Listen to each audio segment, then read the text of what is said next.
ایک گاؤں میں ایک باپردہ خاتون رہتی تھی جن کی ڈیمانڈ تھی کہ شادی اس سے کریں گی جو انہیں باپردہ رکھے گا۔ ایک نوجوان اس شرط پر نکاح کے لیے رضامند ہو جاتا ہے۔ دونوں کی شادی ہو جاتی ہے۔ وقت گزرتا رہتا ہے یہاں تک کہ ایک بیٹا ہو جاتا ہے۔ ایک دن شوہر کہتا ہے کہ میں سارا دن کھیتوں میں کام کرتا ہوں، کھانے کے لیے مجھے گھر آنا پڑتا ہے جس سے وقت کا ضیاع ہوتا ہے، تم مجھے کھانا کھیتوں میں پہنچا دیا کرو۔ بیوی راضی ہو جاتی ہے۔ وقت گزرتے گزرتے ایک اور بیٹا ہو جاتا ہے جس پر شوہر کہتا ہے کہ اب گزارا مشکل ہے، تمہیں میرے ساتھ کھیتوں میں ہاتھ بٹانا پڑے گا۔ یوں وہ باپردگی سے نیم پردے تک پہنچ جاتی ہے اور تیسرے بیٹے کی پیدائش پر اس کا شوہر مکمل بے پردگی تک لے آتا ہے۔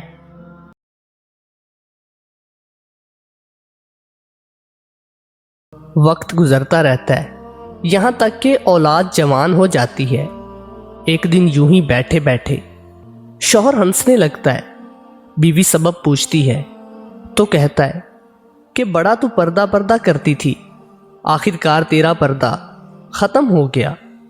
کیا فرق پڑا پردے اور بے پردگی کا؟ زندگی تو اب بھی ویسے ہی گزر رہی ہے۔ وہ بولتی ہے کہ تم ساتھ والے کمرے میں چھپ جاؤ، میں تمہیں پردے اور بے پردگی کا فرق سمجھاتی ہوں۔ شوہر کمرے میں چھپ جاتا ہے۔ عورت اپنے بال بکھیرے رونا پیٹنا شروع کر دیتی ہے۔ پہلے بڑا بیٹا آتا ہے، رونے کا سبب پوچھتا ہے۔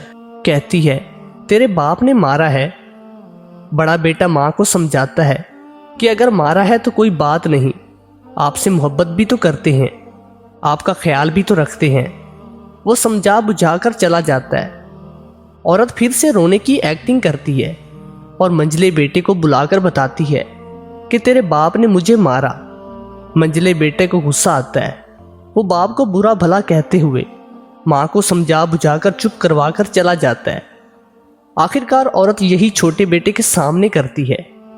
چھوٹا بیٹا تو غصے سے آگ بگولا ہو جاتا ہے اور زور زور سے گالیاں بکتے ہوئے ڈنڈا اٹھتا ہے اور کہتا ہے کہ ابھی باپ کی خبر لیتا ہوں۔